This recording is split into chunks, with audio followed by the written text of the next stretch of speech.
boa noite a todas, boa noite a todos. Sejam bem-vindos a mais uma conversa online do programa de pós-graduação em Memória Social. Essa é a nossa última conversa do ano de 2020, vale lembrar. E o título da conversa de hoje é Walter Benjamin e a Memória Social. Nossos convidados de hoje são os professores Ricardo e Manuel Ricardo, e já a Bruna vai apresentar eles para todos, né? Meu nome é Marina, eu sou mestranda aqui no PPGMS e queria, enquanto vocês vão chegando, né, enquanto todo mundo vai aí se ajeitando na frente da tela, queria falar um pouco das nossas redes sociais, né? Eu faço parte de um grupo de mestrandos que nesse ano começou a desenvolver as redes do programa, né? Começamos a movimentar aí essa parte, né? Fazem parte desse grupo João, Amanda, Bruno e o Jonathan, e 4 professores, né? A professora Glenda, a professora Maria Amália, a professora Camila e a professora Regina. E queria chamar vocês para conhecer as redes sociais, o Instagram, o Facebook, todas são PPGMS, Unirio, né? Para vocês curtirem, compartilharem, comentarem. A gente está sempre colocando ali novidades, notícias do programa. A gente tem posts em relação à história do programa, ao corpo docente. A gente está desenvolvendo esse trabalho, então eu queria convidar vocês para conhecer. E agora eu vou passar a palavra para a Bruna, né? E ela vai também ser mediadora essa noite junto comigo. Boa noite, Bruna. Boa noite, Marina, muito obrigada. Bom, gente, só para me apresentar, meu nome é Bruna Carolina Carvalho, eu sou jornalista, sou estudante de letras na Unirio e sou mestre pelo programa de pós-graduação em Memória Social. Defendi minha dissertação em 2019 e fui orientada pelo professor Manuel Ricardo de Lima, que eu aproveito para apresentar. Bom, o Manuel Ricardo de Lima, ele é professor no programa de pós-graduação em Memória Social e na Escola de Letras da Unirio. Ele é doutor em Teoria Literária pela Federal de Santa Catarina, mestre em Letras pela Universidade Federal do Ceará e graduado em Filosofia pela Universidade Estadual do Ceará. Ele publicou vários livros, entre eles A Forma Formante, Ensaios com Joaquim Cardoso, Pasolini, Retratações, com o professor Davi Pessoa, e os livros do poema Embrulho, Geografia Aérea, Um Tiro Lento Atingiu Meu Coração, Avião de Alumínio, com a poeta Julie Studart, e o mais recente, que saiu esse ano, O Método da Exaustão, pela Garupa. Esse ano, ele organizou também Uma Pausa na Luta, que é uma antologia com 90 poemas de 90 poetas, que saiu pela Mórula Editorial. Boa noite, professor Manuel. O professor Ricardo Salstrager, ele é professor associado do Programa de Pós-Graduação em Memória Social da Unirio, é doutor e mestre em Teoria Psicanalítica pela Universidade Federal do Rio de Janeiro e graduado em Psicologia também pela UFRJ. Ele foi bolsista sanduíche da CAPES na Universidade de Paris 7, Denis Diderot, e atualmente desenvolve o projeto de pesquisa Os Fenômenos de Massa Contemporâneos, Identidade, Memória e Revolta na Atualidade, com ênfase nas áreas de memória social, psicanálise e filosofia. Bom, nós vamos começar a nossa conversa com uma pequena apresentação do professor Ricardo Salstrager. Ricardo, boa noite. Boa noite, Bruna. Boa noite, Marina. Boa noite, Manuel. É um prazer participar dessa atividade do Programa de Memória Social, né? Vou apresentar um trabalho que eu fiz com carinho sobre 2 autores que eu gosto muito, que são o Benjamin e o Freud, né? E de antemão eu queria agradecer a todo mundo que faz parte dessa comissão de mídias, Marina, Bruna, Glenda, João, Jonathan, a outra Bruna, Amanda, Regina, Camila, todo mundo que, junto da professora Maria Amália, tá dando essa cara nova para o programa e que eu estou gostando bastante, né? É sempre um prazer assistir às apresentações dos colegas. Eu acho que isso favorece uma coesão do grupo, né? E, enfim, vamos lá. Vamos falar sobre Walter Benjamin e a memória social. O título que eu pensei para minha apresentação foi A Memória do que se passa. Tá? E eu vou falar sobre essa memória do que se passa com base em dois textos. Né? Um texto do Walter Benjamin, que é o meu preferido do Walter Benjamin, mas assim, é preferido muito longe do segundo lugar, tá? Eu simplesmente amo esse texto. Ele é um texto de 1939 e se chama Sobre Alguns Temas em Baudelaire.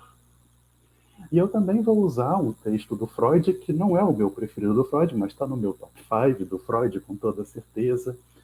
É um texto de 1914 chamado Sobre a Transitoriedade. Tá? É um texto muito belo do Freud, é um texto de 8 parágrafos do Freud, é um texto curto e belo, assim como são curtos e belos também alguns textos do Benjamin.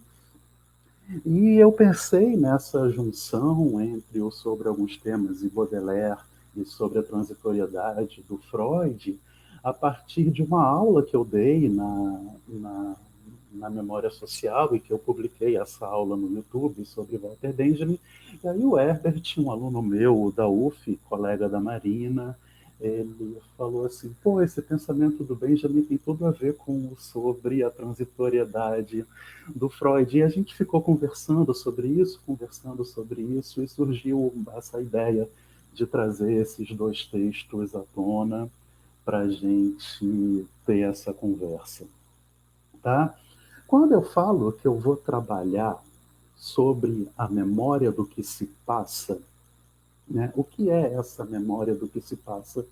É a memória que se contrapõe à concepção corrente que a gente tem de memória, uma concepção até meio que automática, porque quando a gente pensa em memória, a gente pensa naquilo que permanece, naquilo que se institui, naquilo que cria raízes, naquilo que dura através do tempo. E nós, professores lá do programa de memória social, para além de estudar essa memória do que permanece, essa memória do que se enraiza, essa memória do que se institui, a gente também trabalha em cima dessa possibilidade da gente pensar uma memória daquilo que passa, uma memória daquilo que é efêmero, daquilo que é fugaz, tá? E daquilo que é transitório. E mais do que isso, uma concepção mais corrente, mais senso comum de memória, tende a ver essa memória daquilo que se institui, daquilo que se enraiza, daquilo que dura, como uma memória bela.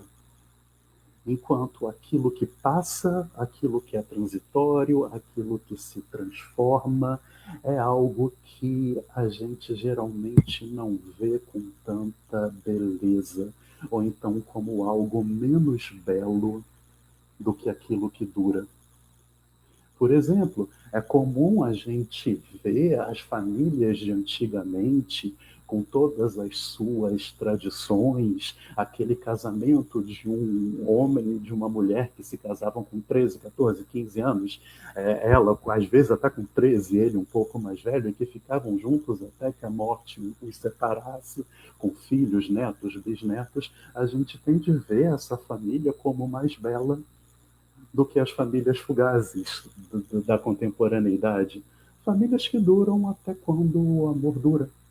Um casamento que pode durar 2 meses. E a pergunta é possível falar sobre uma memória desses casais fugazes?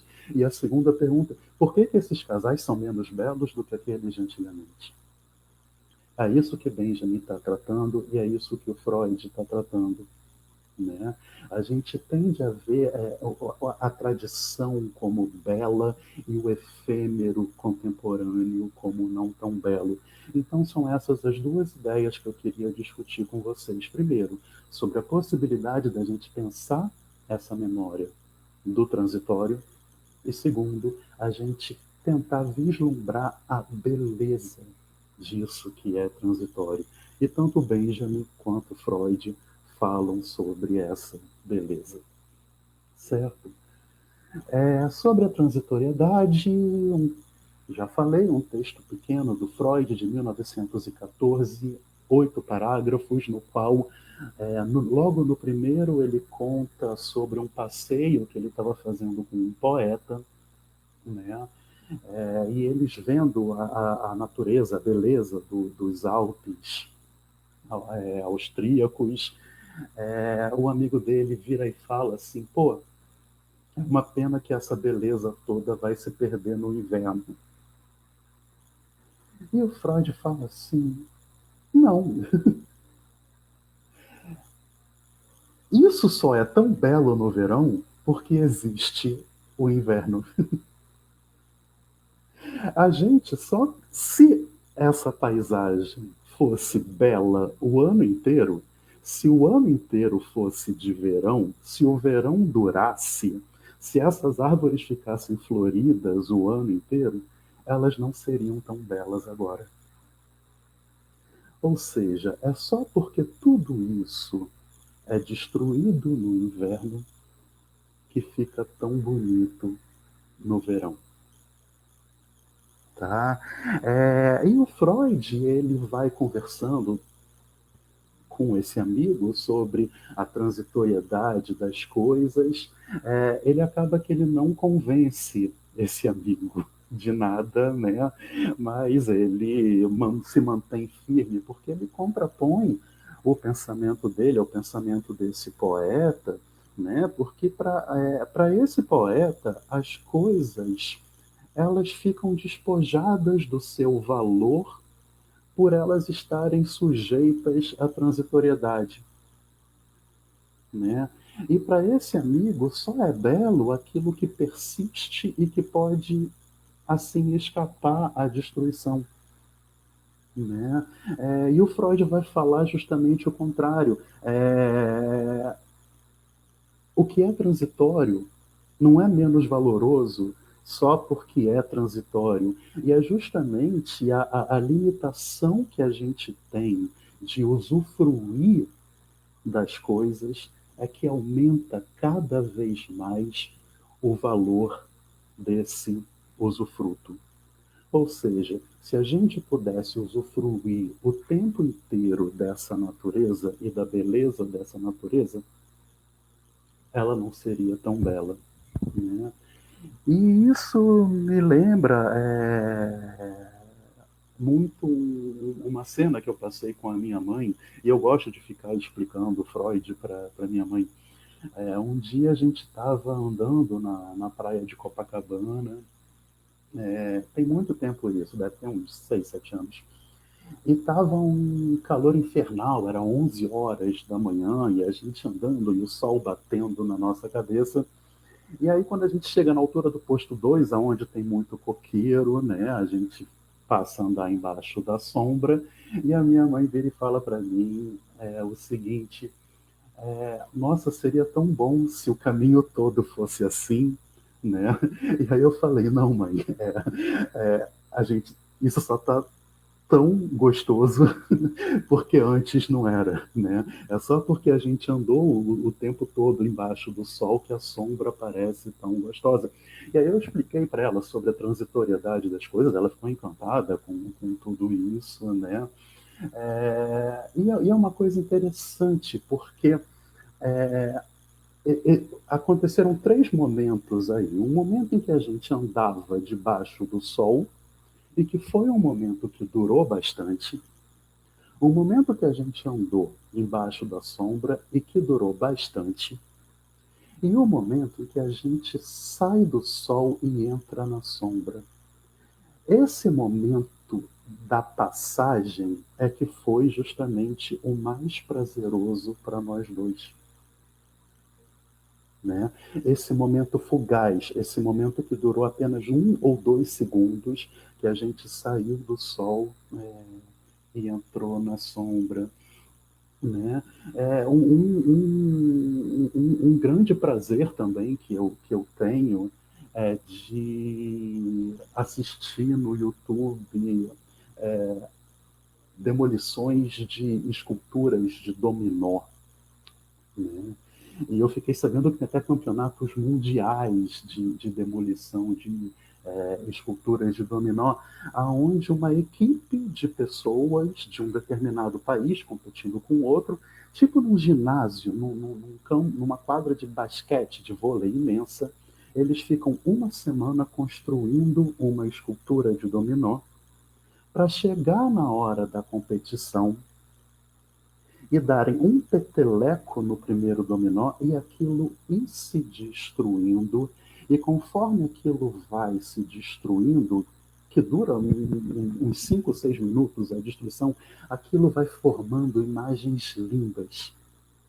E tem um júri avaliando aquilo, né? E quem conseguir fazer imagens mais lindas a partir dessa demolição de dominóis ganha o campeonato mundial. A beleza, nesse caso, não está naquilo que é construído. A beleza está naquilo que é destruído. Em um instante, eles levam uma semana para construir aquilo e aquilo ser destruído em poucos minutos. Tá? É sobre essa memória do que passa, tá? Que eu estou querendo trazer à tona para a discussão. O Freud fala que o que impede a gente de vislumbrar essa memória daquilo que passa é o luto, né? A gente não lida bem com o sentimento de luto, a gente não lida bem com a perda, e a gente tem uma tendência a tentar manter a todo custo as coisas vivas, por mais que elas sejam destruídas, né? E ele traz o exemplo da guerra, né? Ele fala, esse papo com esse meu amigo aconteceu em 1913. Em 1914, a gente viveu uma guerra que destruiu tudo que tinha sido construído, né? Será que as coisas que foram destruídas perderam o seu valor? Elas perderam o valor só porque foram destruídas? Não, a gente guarda uma memória daquilo, né? E as coisas permanecem belas em virtude da memória que a gente mantém. E é claro, assim, que quando eu falo essas coisas, sempre surge uma pergunta, quando eu oponho essa memória daquilo que é construído com essa memória daquilo que é construído, daquilo que é destruído. Alguns de nós, professores, alguns de nós doutorandos, alguns de nós mestrandos, a gente trabalha com populações, com grupos sociais extremamente vulneráveis, né? E sempre surge essa pergunta, pô, será que isso vale para esse grupo que eu trabalho, para esse grupo completamente vulnerável? Não é disso que eu estou falando, tá? E eu não estou dizendo que uma possibilidade de construção de mnemônica é melhor do que a outra, não. São as duas que existem, tá? Além dessas duas, existe todo um resto de concepções possíveis de memória, e que podem ser utilizadas e que são utilizadas das mais variadas formas por nós, professores, mestrandos e doutorandos, tá? Benjamin. Benjamin vai tratar dessas coisas de uma forma um pouco mais abrangente. Benjamin vai trazer à tona um poeta do século XIX chamado Baudelaire, um poeta apaixonado pela Paris moderna, um poeta que se apaixonava pelas multidões, um poeta que era completamente apaixonado pelos esbarrões que aconteciam em meio à moderna Paris, e que se contrapunha a alguns poetas que ficavam valorizando a vida no campo, os olhos da amada, né? E fazendo poesias completamente anacrônicas em relação ao tempo que se estava vivendo. E o Benjamin fala, não foi à toa, tá, que o leitor da Paris moderna gostou tanto do Baudelaire, porque ele fazia poesia sobre aquilo que se vivia, sobre aquele momento que se vivia.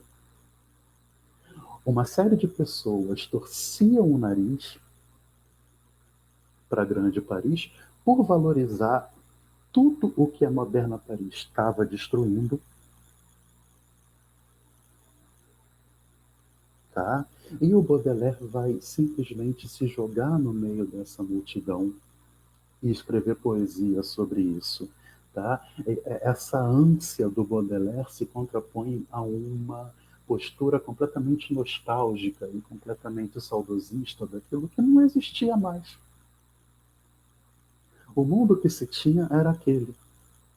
E vamos, portanto, fazer poesia sobre aquilo que há. E é engraçado assim que o Freud ele tem um texto onde ele fala da modernidade, onde ele tem essa postura saudosista e nostálgica e que se contrapõe ao que ele fala sobre a transitoriedade. É um texto chamado Moral Sexual Civilizada e Doença Nervosa Moderna, de 1908, um dos centrais do tempo freudiano, onde ele avalia essas mudanças que acontecem na sociedade e ele fica assim, meu Deus, a música está muito barulhenta, né? Em 1908, a música muito barulhenta.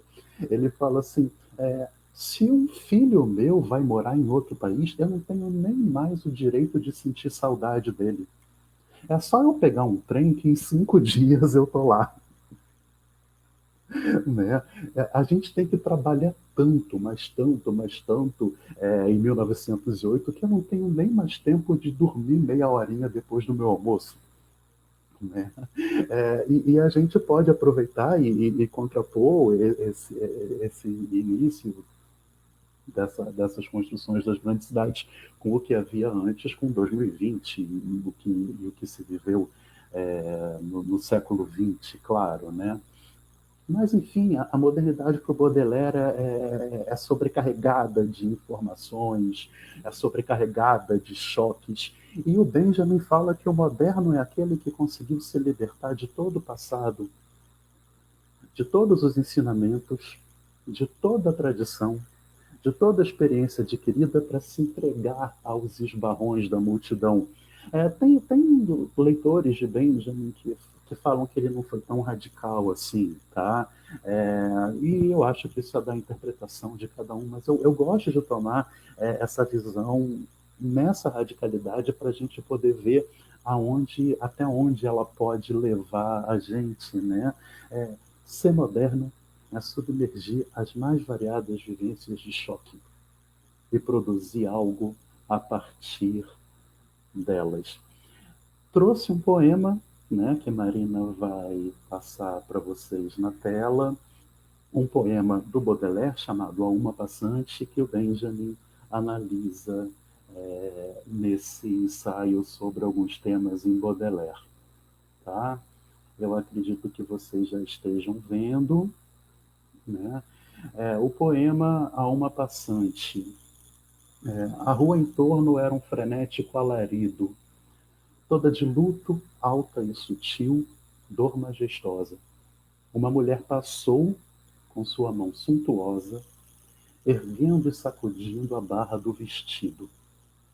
Pernas de estátua, era-lhe a imagem nobre e fina. Qual bizarro basbaque, afoito eu lhe bebia. No céu, no olhar, céu lívido onde aflora a ventania, a doçura que envolve e o prazer que assassina. Que luz e noite após, efêmera beldade, cujos olhos me fazem nascer outra vez, não mais hei de, não mais hei de te ver senão na eternidade, longe daqui, tarde demais, nunca talvez, pois de ti já me fui, de mim tu já fugistes. Tu que eu teria amado, ó tu que bem o vistes. Baudelaire, a uma passante está nas flores do mal. Prontinho, Marina, obrigado. Né? Baudelaire estava andando no meio da moderna Paris, um bando de gente passando, se esbarrando com ele, e ele finca os olhos numa passante e se apaixona. Se apaixona por aquilo que passa. E a história acaba aí. Não houve relação, Não houve noivado, não houve casamento, não houve nem bom dia, qual o seu nome, tá? O que houve foi um poema. Um poema que eternizou esse momento daquilo que passa, daquilo que passou pelo Baudelaire. Um poema tão bonito quanto um poema capaz de um velhinho casado há 70 anos é capaz de escrever para a esposa dele casada há 70 anos. Por que ficar insistindo, de acordo com essa concepção corrente, que não há beleza naquilo que passa? Que não há a possibilidade de se criar uma memória daquilo que passa, quando o Baudelaire prova por A mais B que é possível. E que esse poema foi criado a partir daí. Tá? O Benjamin fala, o Baudelaire se entrega à multidão e depois de tanto se entregar, a multidão arremessa ela num vazio. Tá? De repente, se o Baudelaire continuasse andando, ele veria outra passante, outra passante, outra passante, outra passante, que faria ele esquecer dessa primeira. Né? Não, ele sabe. Né? Ele sabe aonde parar. Né? E é uma coisa bonita, é todo um processo instaurado a partir de um momento instantâneo. O Benjamin associa essas grandes memórias, esses grandes poemas, esses grandes processos que acontecem a partir desse instante, com uma das metáforas mais lindas que o Benjamin faz de um palito de fósforo, né? Também inventado por aquela época, uma simples fricção de um palito faz acender o fogo, né? Um simples ato de tirar o telefone de um gancho já desencadeia todo um processo. Um simples clique numa máquina fotográfica já pode fazer eternizar aquele instante. Né? Para finalizar, para a gente lançar alguns questionamentos, eu acho que esse texto do Benjamin, esse texto do Freud, são textos extremamente atuais. Por quê?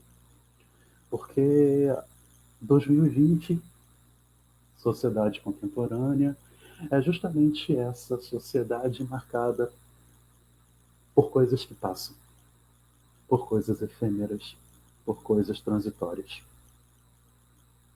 Aos amores, por toda a vida, até que a morte os separe, são contrapostos os amores pontuais de um Tinder. E que muitos não veem isso como belo, porque justamente se contrapõe aquilo que ficava instituído. É possível ver beleza no Tinder. É possível, por exemplo, um grande amor se fazer a partir de lá. Ou não.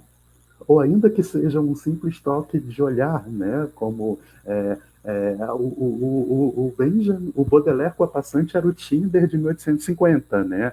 Ele andando na rua, vendo um bando de mulheres, e aí deu match. Né? E simplesmente deu match, assim, todo mundo reclama, assim, no Tinder, eu tenho 50 mil matches, mas não consegui encontrar com ninguém, né? Precisa, assim, você pode fazer uma poesia sobre aquele match que foi dado, né? A gente tende a contrapor ídolos que ficaram vivos por décadas e décadas com esses que os titãs chamam de as melhores bandas de todos os tempos da última semana. E a gente torce o nariz para essas melhores bandas dos últimos tempos, as melhores bandas de todos os tempos da última semana. E fica falando assim, nossa, Bach, Beethoven, Adoniran Barbosa. Não, beleza. Isso que dura um verãozinho. Tá?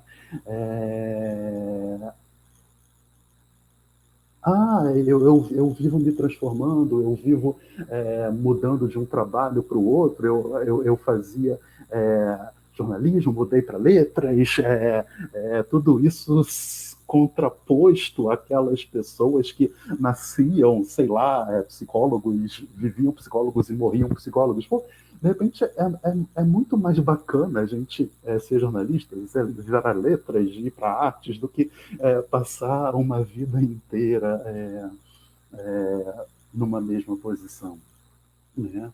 Enfim, é uma fala que tem tudo a ver com a linha de pesquisa da qual eu faço parte, né? Que é a linha de pesquisa que alia processos subjetivos a processos sociais. É uma fala que foi...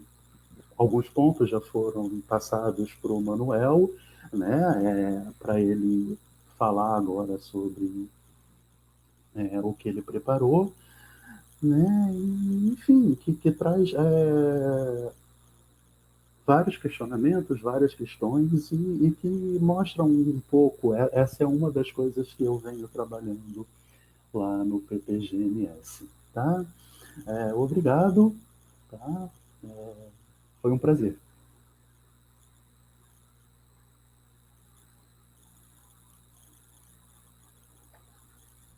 Eu sigo direto, Marina e Bruno.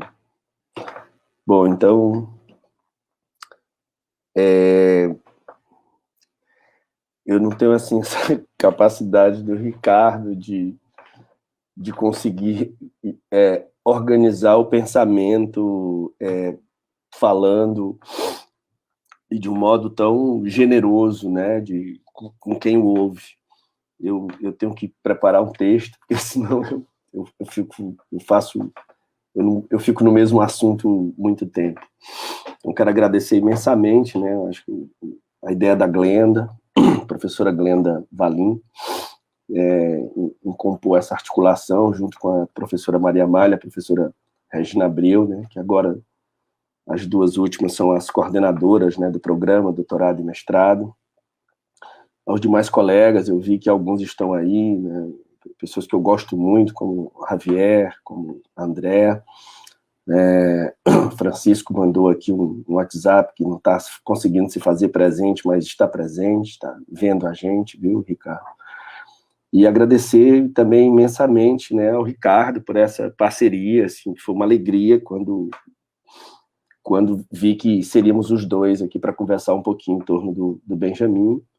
E, por fim, a Marina, que eu não conhecia, é muito prazer, a Marina, e Bruna, que foi me orientanda de mestrado, né, e que fez um dos trabalhos que assim, no lastro dos meus 30 anos como professor, é um dos trabalhos que eu tenho mais admiração, assim, de ter conseguido trabalhar junto e não sei nem se orientar, mas ficar ali, né, lendo umas coisas, conversando um pouco com a Bruna, porque são aqueles trabalhos que, de certo modo, se fazem, né, porque a Bruna é muito estudiosa, é uma pesquisadora muito singular. Então, agradecer, é isso. Eu peguei umas anotações, assim, de coisas que eu já tinha para montar. Como disse a Marina, é a última, né, a última reunião em torno desse projeto do ano, um ano muito difícil, muito esquisito, muito estranho, e eu acho que há um nível de cansaço e de solapa do nosso corpo muito, muito diferente para todos nós. Dia 25 de julho de 1938, Dinamarca, Bertolt Brecht anota em seu diário um pequeno comentário acerca do gesto de escrever. Quando escrever é também anotar, e quando anotar, por sua vez, é inscrever alguma ideia de memória. Brecht pensa nessa pequena anotação numa ética da e com a escrita. E esta anotação tem muito a ver com a presença de Walter Benjamin em sua casa, ao seu lado, escrevendo. A cena é muito singular.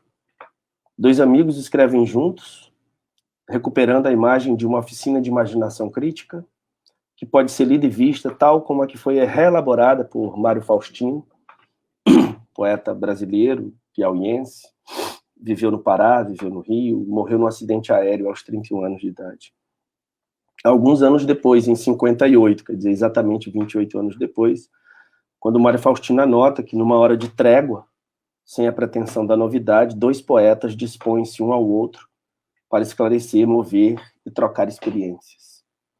O jogo é que toda palavra, ou toda imagem, e toda imagem, ou toda palavra, é viva e se lança diante de um tempo, de um espaço, dos seres humanos, e para pensar um pouquinho com Gramsci, seres humanos nunca indiferentes.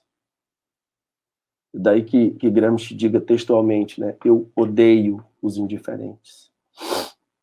Mário Faustino entende esse sentido, estende esse sentido quase a uma súplica, que é a dimensão de uma experiência partilhada com a memória, que se aproxima do trágico. A frase é, fica a meu lado agora. Brecht e Benjamin estão exatamente diante de um tempo como aquele sugerido por Borges, em que não podemos entender, ou em uma época estranha, quando o planeta havia sido parcelado em distintos países, cada um provisto de lealtades, de queridas memórias, de um passado sem dúvida heróico, de direitos, de agravios, de uma mitologia peculiar, de próceres de bronze, de aniversários, de demagogos e de símbolos. Essa divisão, cara los cartógrafos, auspiciava las guerras. Ou seja, se estamos diante de uma memória cara aos cartógrafos, estamos num tempo em que o natural é praticar a defesa insistente e monopolizadora de uma ideia de mapa e de antecipação da terra e do mundo por uma geografia dominante. Praticamente o projeto fascista da modernidade, a partir da inferência finita e segregadora da fronteira, ou seja, do modelo imposto pelo capital. E que, por causa disso, antecipa também, naquele momento, a guerra que vem, em 38. E quando já havia uma barbárie suficiente para manter toda a situação de barbárie. Não me parece que essa leitura primeira de uma ideia de memória, monopolizada e monopolizadora, difira muito da que se nos apresenta agora, neste momento, neste tempo em que estamos. Diz Brecht em sua anotação. Vou ler a anotação do diário do Brecht. Marina e Bruna, vocês me cortem se eu me estender muito, tá? Toda concepção de um César é inumana. Por outro lado, é impossível demonstrar inumanidade sem ter alguma humanidade. E não posso simplesmente descrever as coisas a partir da situação de hoje. Tenho de fazer com que a situação alternativa pareça possível quando vista da perspectiva daqueles tempos também. Um mundo frio, um trabalho frio, e, no entanto, posso ver nos intervalos da redação, enquanto escrevo, como chegamos tão baixo no plano humano. Benjamin está aqui. Está escrevendo um ensaio sobre Baudelaire. Esse a que o Ricardo se referiu com tanto gozo de prazer em direção a esse ensaio. Há boas ideias no texto. Ele mostra como a probabilidade de uma época sem história distorceu a literatura depois de 1848. Desculpa. A vitória em Versailles da burguesia sobre a comuna sofreu descontos antecipados. Chegou-se a um acordo com o mal, que tomou a forma de uma flor. O livro de Charles Baudelaire se intitula As Flores do Mal. É útil ler isso. Estranhamente, é o spleen que permite a Benjamin escrever isto. Ele usa como seu ponto de partida algo que dá o nome de aura, que está ligado ao sonho. Se você sente um olhar dirigido a você, mesmo nas suas costas, você o retribui, diz ele. A expectativa de que aquilo para que você olhará de volta para você, cria a aura. Supõe-se que isso está em decadência nos últimos tempos, junto com o elemento de culto na vida. Benjamin descobriu isso enquanto analisava filmes, onde a aura é decomposta pela reproduzibilidade da obra de arte. Uma carga de misticismo, embora sua atitude seja contra o misticismo. Este é o modo como o entendimento materialista da história é adaptado. É abominável. Essa é a anotação do diário do Brecht. É nesse ensaio, em torno da poesia e do pensamento de Baudelaire, Baudelaire que nunca falou em arte moderna, mas sempre em vida moderna, isso que o Ricardo disse muito bem, escrito também ao lado de Brecht, que Benjamin desenvolve uma leitura coincidente e apontada pela filósofa espanhola Maria Zambrano, também em 1938, quando estava exilada no México, ao lado de Trotsky. ela entende a palavra e seus usos no poema como uma deliberação das imagens e também um fato, uma ação fecunda e principalmente um exercício para a impessoalidade. Para ela, toda palavra atua viva em duração a cada sentido e imagem que sugere para além da razão. Assim, o verdadeiro tirano para a cidade ideal é o poeta. Platão, ao desenvolver essa condenação explícita, que a poesia é o que vem contra a justiça, é relido por Zambrano, que refaz esse jogo. A poesia vem contra a justiça, mas apenas porque vem antes contra a verdade. Ora, para o mundo grego de Platão, é a ideia do ser que determina todo o caráter de revelação e é a isto que ele empenha sua lealdade. Zambrano discorre num suplemento a essa questão e afirma que a justiça não é senão o correlativo do ser na vida humana e no seu mundo correspondente. Num texto recente, a Bruna escrevia isso, né? De outro modo, né? A existência da lei ainda não é a justiça. E indica, anacronicamente, como isso aparece antes de modo inverso em Anaximandro, um suposto discípulo de Tales, quando para ele o ser é a injustiça. O ser das coisas é a injustiça. E para reparar essa injustiça é preciso que as coisas todas e cada uma reintegrem-se de alguma maneira no escuro, no indeterminado apeiron. O apeiron é algo insurgido, o que não surgiu nunca, embora exista. Maria Zambrano conclui que não há motivo para que seja concedida a existência a nada determinado. Que algo exista já é uma injustiça. Todo ser significa algo à custa de algo. Ser algo à custa de que outro algo não seja. Ser algo é sempre à custa de que outro algo não seja. Ser, diz ela, é ser ao contrário. A unidade das coisas nunca é completa. Há de se sempre ser referida a um outro, ou seja, a de que a memória, se apenas um desdobramento da modernidade, teria origem no ressentimento.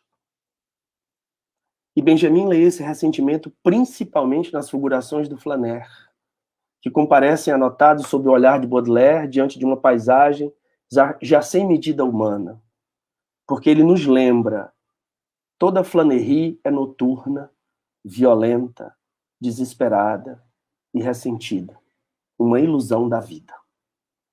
Noutra disposição desse texto sobre Baudelaire, na parte que ficou conhecida como Parque Central, o fragmento 35, Walter Benjamin dilata, entre outras impressões, a imagem da catástrofe, a partir do imperativo gerado por um novo conceito de progresso.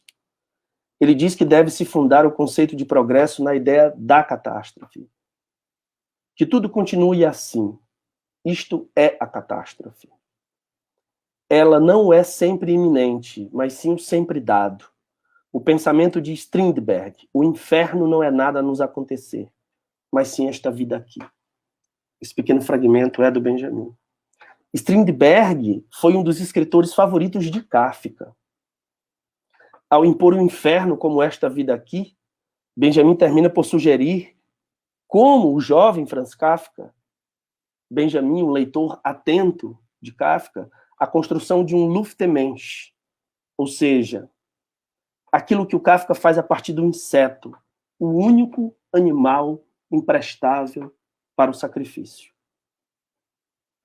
A ideia de que a comunidade é inviável, é impossível. Para Kafka não há vida comum, não há vida em comum, não há vida para o comum. E este é um ponto de insurgência para Walter Benjamin. A pergunta seria, como pensar uma memória frente a um tempo histórico dilatado pela catástrofe? Este em que nada se altera. O crítico e professor de estética e literatura italiano, Andrea Cavaletti, num livro de força, em torno do conceito classe, lido a partir de uma nota de Walter Benjamin, redigida lateralmente para a obra de arte na era da reprodutibilidade técnica. Essa nota foi encontrada em 2010. Diz, citando também a Marx, que a grande indústria acumula num lugar uma multidão de pessoas que se desconhecem umas às outras. Aqui a palavra lugar não se refere apenas aos muros da velha fábrica. Ela dita antes um sentido completamente novo às palavras. Fábrica, muros. E afirma o princípio segundo o qual o que vale no interior da oficina, vale no interior da sociedade.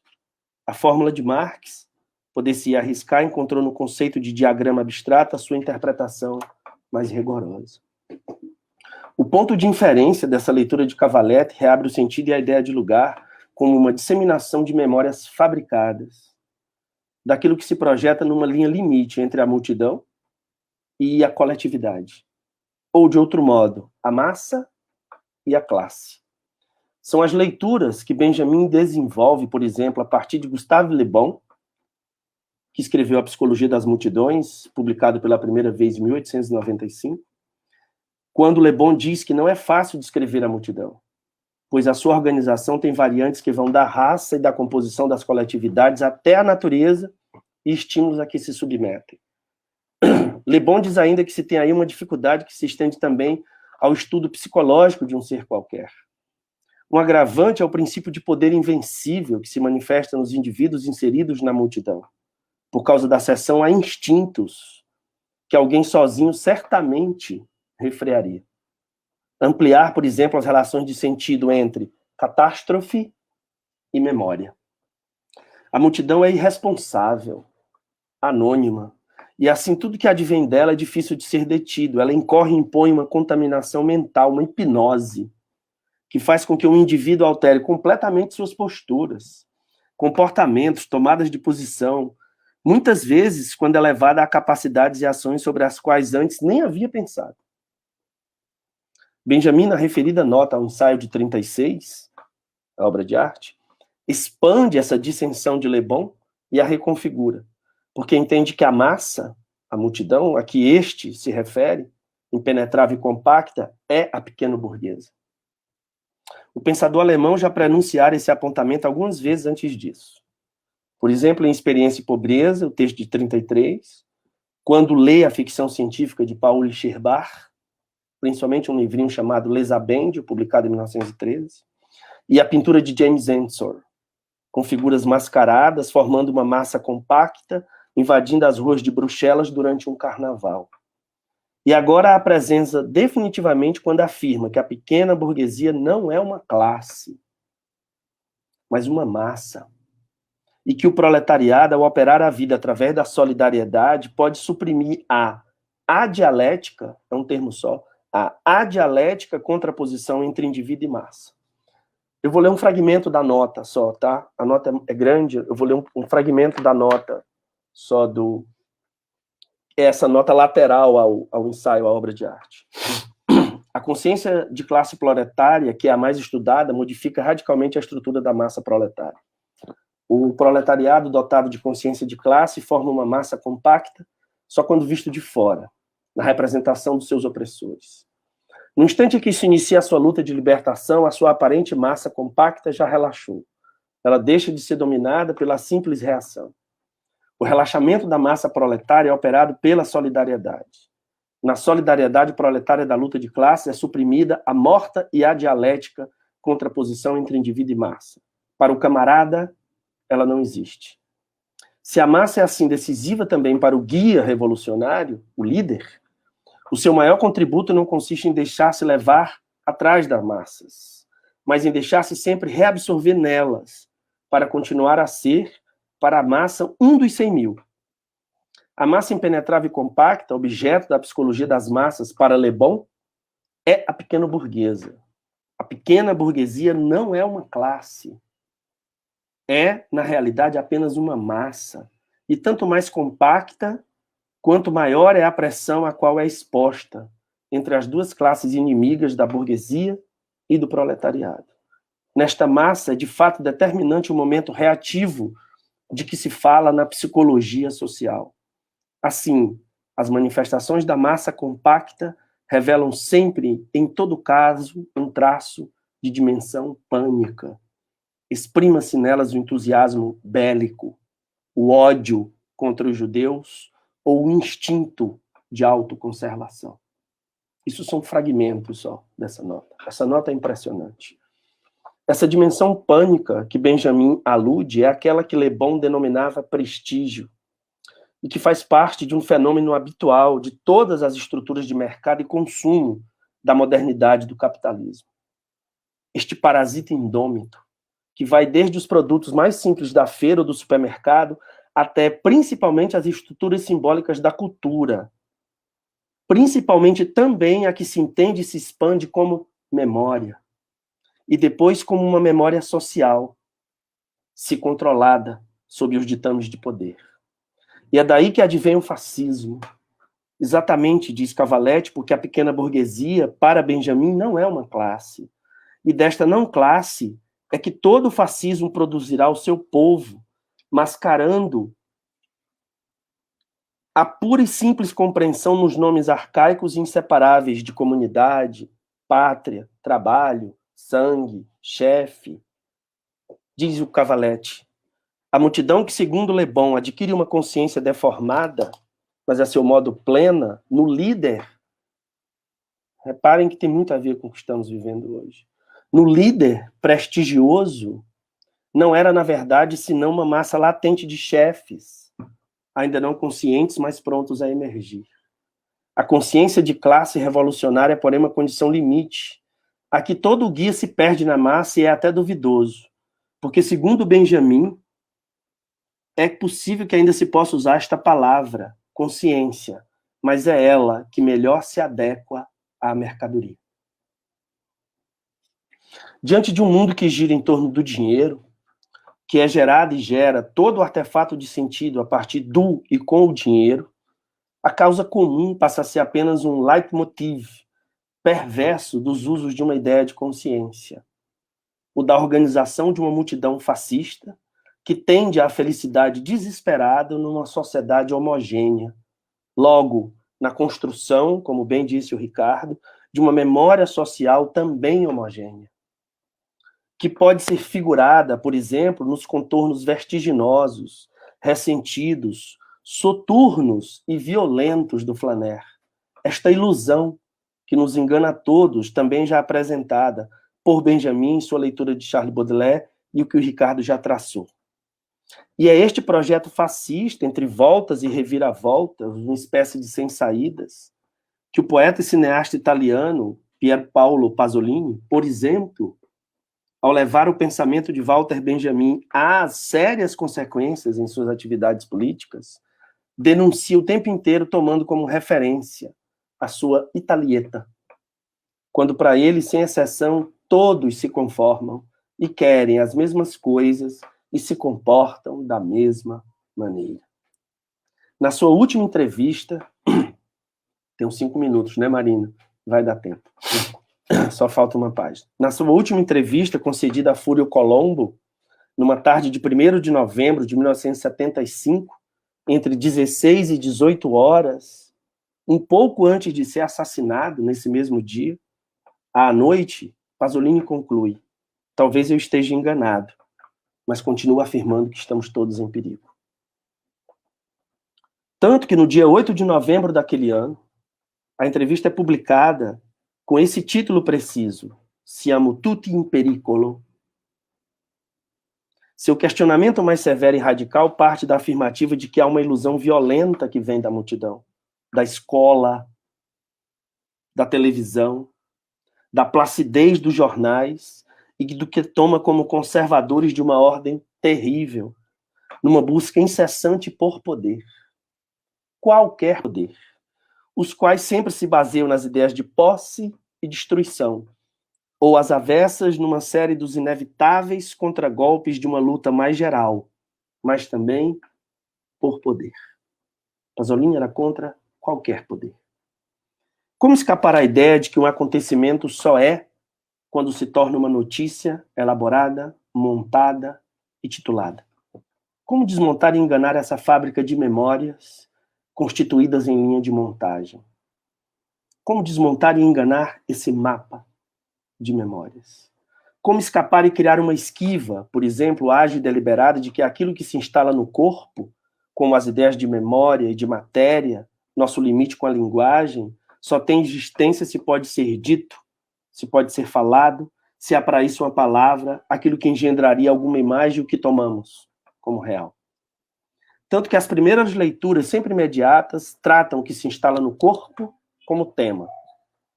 Assim, se estamos todos em perigo, rapidamente associamos numa percepção equívoca o perigo à normalidade, numa espécie de trégua perene. Haja vista a expressão terrível que vem sendo usada a todos os lados. O novo normal. Esta é a frase feita, aquela que Karl Kraus condenaria imediatamente. Quer dizer, a percepção equívoca, numa espécie de trégua perene. Talvez porque estamos diante de uma guerra, e diante de uma guerra nos transformamos, sem a inferência vigorosa da metamorfose em técnicos da guerra. Pequenos seres plenos e fazedores de memórias mapeadas, cartografadas, diásporas fixas, repetitivas e fajutas. Técnicos de um sistema que, numa dimensão nociva, completa e monopolizadora, passamos a chamar de mapas afetivos, perdendo de vista que afeto é também ódio, raiva, desejo de matar.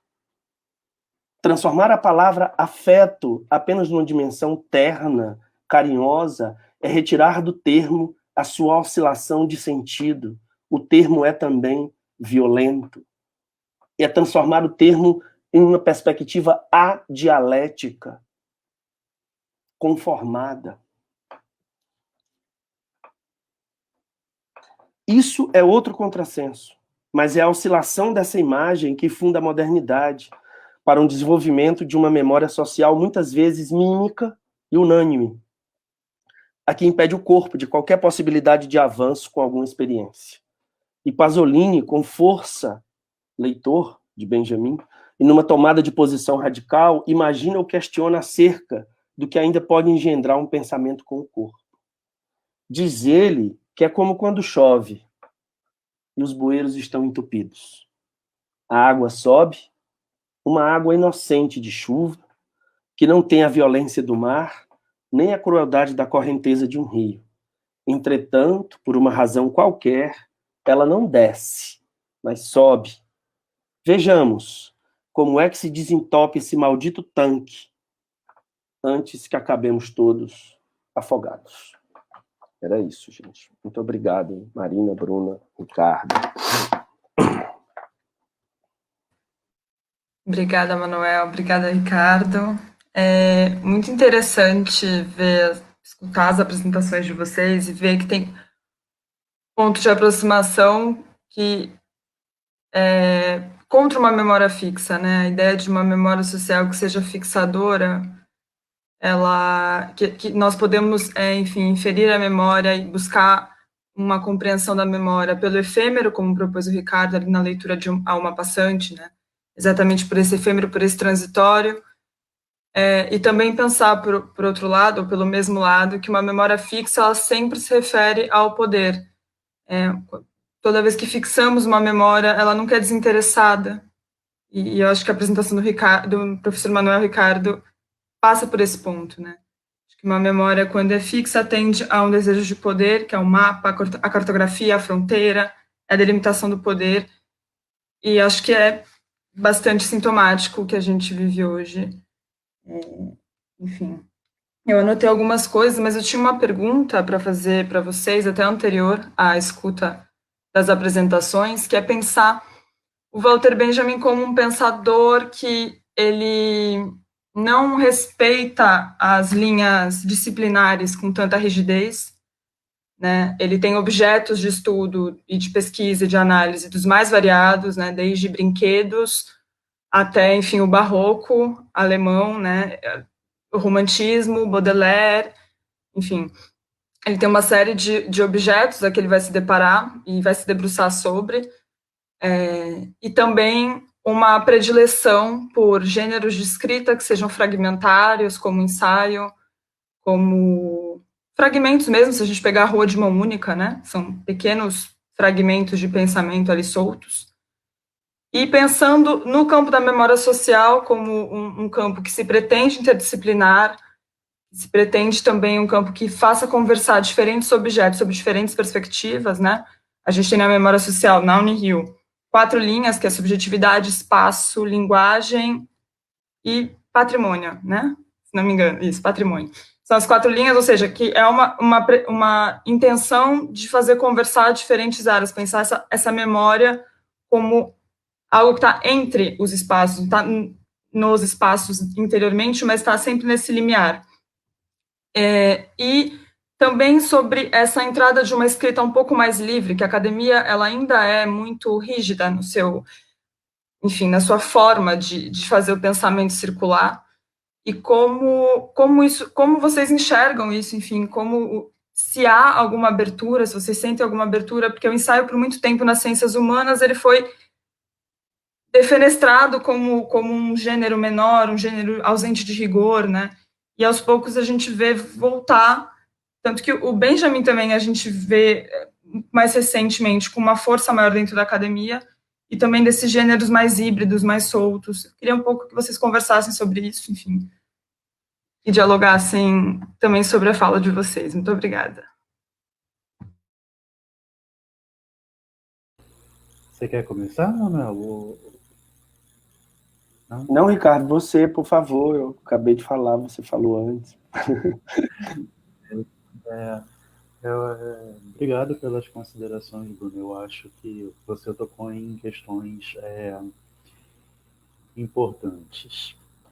Eu acho que a grande questão é por que um filósofo tem que falar sobre razão, verdade, estética, né? Se ele pode falar sobre tanta coisa, né? E não ser menos filósofo do que os outros. Há muitos defensores de um pensamento filosófico mais hardcore que vão torcer o nariz para o Benjamin justamente por essa falta de identidade, tá? Do pensamento dele, mas por que um pensador tem que ser idêntico a si mesmo? Por que o seu objeto de estudo tem que seguir uma linha de coerência? Por que as concepções dele têm que ser necessariamente unívocas?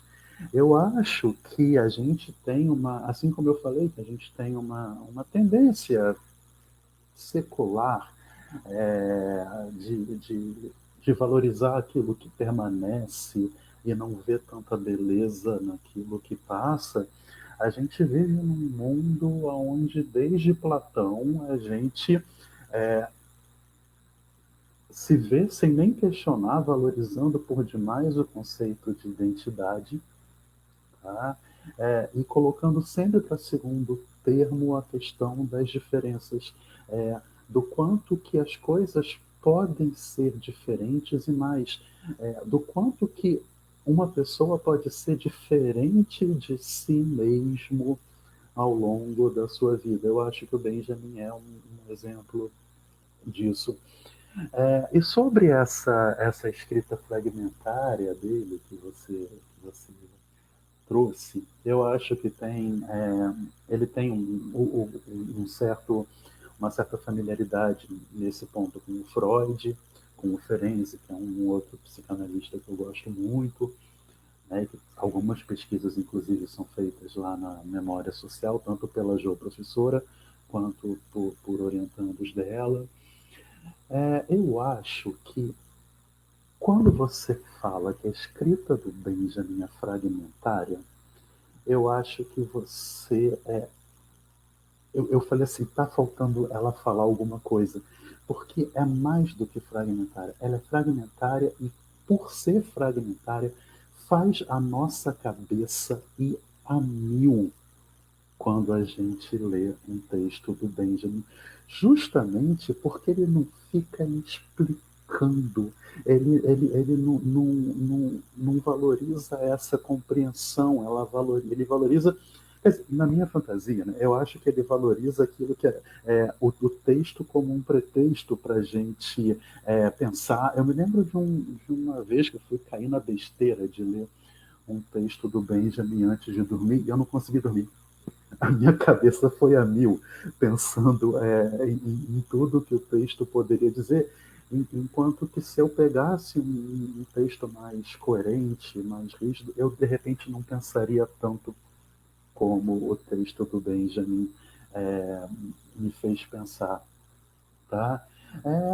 É isso. A beleza naquilo que escapa a uma identidade, a beleza naquilo que é pequeno, naquilo que é um parágrafo, naquilo que é 8 parágrafos, naquilo que é um simples pensamento.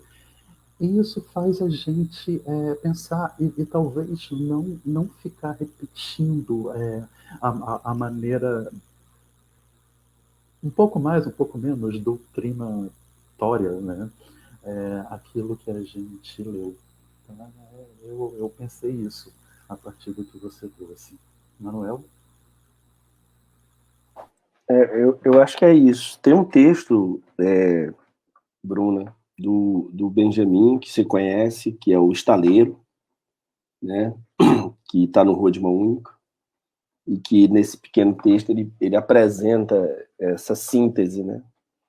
Eu acho que isso que você chamou de fragmentário e que o Ricardo expandiu tem a ver com essa dimensão de síntese. Acho que o Benjamin pensa por uma tentativa de síntese. E no Estaleiro ele arma e é uma síntese alegórica, ou uma alegoria da síntese, porque se dialética, então você tem sempre que fazer essa oscilação, né? Em que ele apresenta um pequeno mundo de coisas, como uma espécie uma espécie de espaço tenso, onde ele debruçaria, por sua vez, o seu pensamento, né? E eu acho que é desse pequeno mundo de coisas que vem... Acho não, eu entendo, né? Eu entendo que é nesse pequeno mundo de coisas que vem a ideia das séries imprevistas, a ideia das séries heterogêneas, né? E que não é um pensador que se articula a partir do mesmo plano, né? Nunca na superfície, nunca no profundo, mas naquilo que eu acho que o Raul Antelo chama genialmente de a interfície, né? Então, o Benjamin pensa numa interfície, né? Nunca na superfície, nunca no profundo. É um pouco a projeção do Un Coupe d'Idées, do Mallarmé, né? Quer dizer, ali, né, quando o céu baixa e o mar sobe, e você tem essa interfície do espaço, né? Daí que, no texto de 31, sobre a capacidade mimética, ele apresenta a ideia da leitura como a possibilidade de tocar não mais isso que o Ricardo apresentou, né, agora, não mais o doutrinário da semelhança, como ler saindo da doutrina da semelhança, ou seja, como ler saindo da doutrina da representação e indo direto ao que não foi escrito. Como ler o que nunca foi escrito. Acho que essa tarefa política que nos desvia, né, de uma doutrina das semelhanças nos leva àquilo que o Benjamin aprendeu no Georg Simmel, né? Que o ponto de insurgência do pensamento, esse que ensaia, né, Bruna, é o como. Né? É como. Né? O Simmel diz isso o tempo inteiro, que o ponto de insurgência do ensaio é a aventura do como. Né? Então, ou seja, não é responder às perguntas, né? Traçar as questões, né? Mas muito mais deixá-las em vibrato. Né? Basta pensar nessa ideia figurada, né, do círculo e da espiral. Né? O círculo barroco, ele é um círculo que interessa muito ao Benjamin, e isso está entre nós, em língua portuguesa, no sermão de Nossa Senhora do Ó, do Padre Vieira, né, que teria sido encantador se o Benjamin tivesse tocado esse sermão, porque ali o Padre Vieira apresenta o círculo elíptico, nessa Senhora da Concepção, né? Que foi agora celebrada na mitologia cristã no último dia 8, né? A Nossa Senhora da Concepção, a Nossa Senhora do Ó, né? E ali ele apresenta esse círculo elíptico, o círculo que tem um corte, um extremo, onde o centro desaparece, né? E veja, se essa é a imagem do barroco, Benjamin se interessa pelo drama lutuoso, o drama trágico, o drama barroco, para ler nessa elipse a alegoria, que já seria um pensamento em espiral. Aquilo que parte de um ponto infinito para um outro ponto infinito. Então não há ponto de partida, nem ponto de chegada.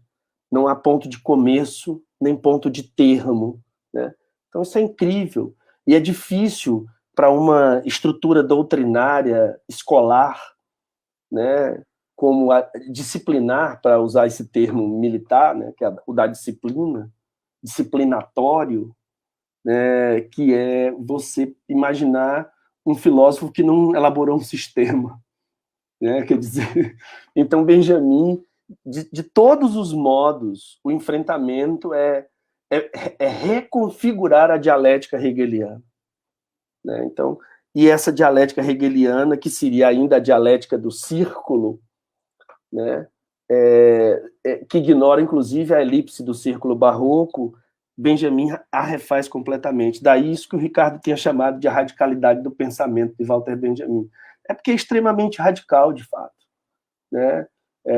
Debruçar-se sobre um texto como esse que a gente concentrou mais hoje, sobre alguns temas em Baudelaire, debruçar-se muitas vezes, várias vezes, inúmeras vezes, né?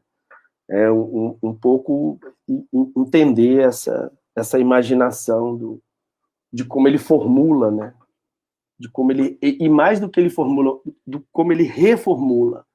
Né? Outro dia eu dizia a uma orientanda que me perguntava, mas como é o conceito de experiência em Walter Benjamin? Eu dizia, mas o conceito de experiência em Walter Benjamin sempre é também, né? Nunca é a experiência mas sempre a experiência é também, ou seja, porque ele oscila, né? Ele modula nessa dialética oscilante constante. Então, por isso que os termos nunca são seguros. Nunca são seguros. É um ensaísta por excelência, né, professor? Exatamente. Nunca são seguros, porque não há o procedimento. Fecha. O procedimento é arquifilológico, é banveniste, é vico, ou seja, só é possível pensar com a arquefilologia, quer dizer, com a oscilação do termo, levar o termo a cabo. Esse uso que a gente faz ordinariamente, né, ele ainda não é o pensamento, ele é a opinião. Então, quer dizer, daí que se use, como eu dei o exemplo do afeto, como se fosse assim, uma coisa maravilhosa. A política dos afetos. Ou seja, é a política do ódio. É a política da raiva também. A política da ternura, a política do carinho, a política do cuidado, mas é também, ao mesmo tempo, a do ódio, da raiva, da matança, da violência. Percebe? Então, não dá para simplificar a política dos afetos numa coisa terna apenas, né? Um pouco essa a perspectiva arquefilológica do Benjamin. Obrigado, viu, Bruno? Agora eu também gostaria de comentar, antes da gente começar com as perguntas, né, de quem está assistindo a gente, né? E aí eu vou falar num lugar diferente da Bruna, né? Porque eu sou mestranda, estou no segundo semestre aí do mestrado, então venho de uma tradição disciplinar, que eu fiz psicologia, né?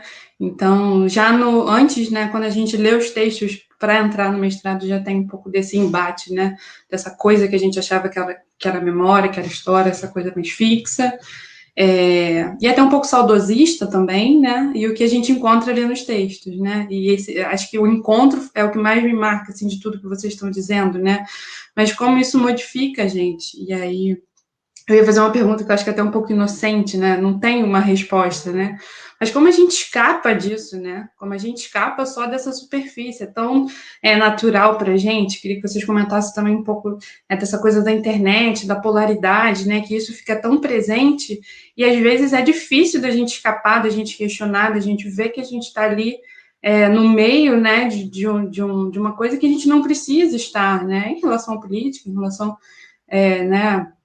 Enfim, aos ideais, mas eu sei que não tem como, né, como responder isso, né, como escapar disso, né, como ter um pouco mais de esperança, né, que as pessoas não fiquem tão indiferentes e tão, não sei, pensando em si, né, enfim. Foi mais ou menos o que eu consegui elaborar aqui, e aí queria pedir para vocês comentarem. E eu esqueci de agradecer a fala de vocês também, que foi muito boa e muito pertinente. Muito obrigada. Marina, valeu. Né? Eu acho que de inocente a sua pergunta não tem nada, né? E ela aí, como é que eu posso responder a sua pergunta? Eu acho que ela não tem resposta. Eu acho que todos os nossos projetos de pesquisa, de nós professores, de vocês alunos, eu acho que, em certa medida, eles trazem essa questão: como resistir, como fazer diferente. Há tanta coisa que a gente toma como natural, há tanta coisa que a gente toma como óbvia, né? E que muitas vezes basta a gente fazer uma pergunta, que tudo aquilo se desmorona, né? E vai se desmoronando, como os dominós, e a gente vai pensando de forma diferente. Eu acho, Marina, que aqui, tanto eu quanto o Manuel, a gente trouxe a questão de uma tentativa de não doutrinação. Tá? Eu acho que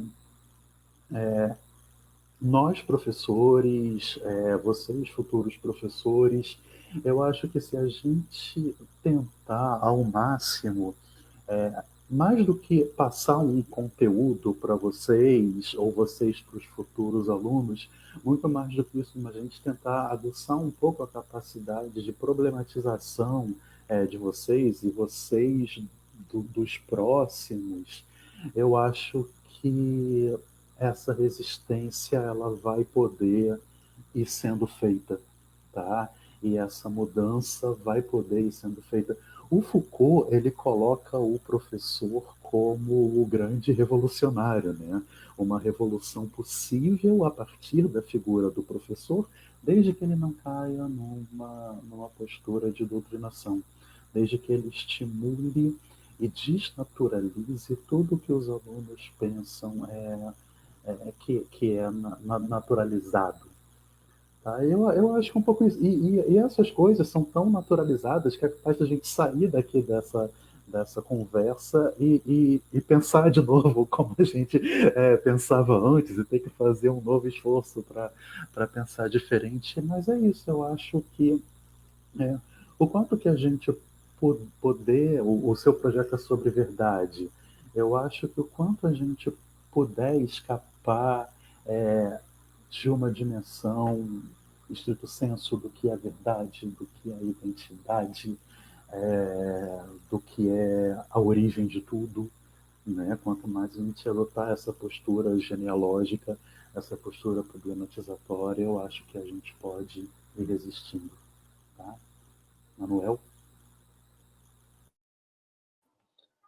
Marina, eu vou dizer o mesmo que o Ricardo, assim, sua pergunta não tem nada de simples, nem de inocente, ao contrário, acho elaboradíssima e muito circunscrita ao que eu, Ricardo, e vocês duas também, né, tentamos montar aqui hoje, né, Bruna e você.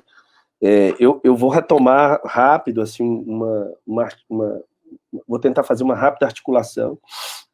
Eu venho insistindo há alguns anos, nós temos um grupo de estudos em torno do Pasolini, nós somos pesquisadores no Brasil de instituições diferentes, hoje nós somos em torno de 10, e anualmente a gente faz seminários internacionais em torno do pensamento do Pasolini, que depois do Benjamin é quem mais tem me interessado como esse pensador em estado de aventura radical do pensamento. E eu tenho insistido numa chave que é de que o Pasolini pensa ingenuamente. Ele elabora um pensamento ingênuo. Isso por causa do seu comentário antes da pergunta. E a força política que há nessa ingenuidade, ela está exatamente no sentido do pensamento quando ele não tem um guia. Né? O George Agamben, recentemente, em 2015, publicou um texto sobre a aventura, saiu no Brasil em 2018. Grosso modo, é que ele vai dizer que não há aventura na comédia de Dante, porque Dante tem um guia, Virgílio. E a aventura só é possível sem guia. Né? Quer dizer, então, quando você se lança ao mundo sem um guia, sem um guion, sem um roteiro. Né? Essa é a grande diferença entre o turista e o viajante, por isso que o turista não interessa a Benjamin. Né? A vida dos mapas, da cartografia, da organização, dessa ordem da lei, ela é muito questionada pelo Benjamin. Então, quer dizer, o pensamento ingênuo ele ainda é o pensamento da aventura, né? Porque ele tem a ver com esse corte numa episteme que é disciplinatória, que é de retórica militar. Né? Vou te recuperar uma outra imagem, que é de um texto da Simone Weil. Talvez a Bruna lembre o ano da publicação desse texto, na minha cabeça é 42 ou 40, posso estar errado, mas é o texto da Simone Weil que se chama Pela Supressão dos Partidos Políticos.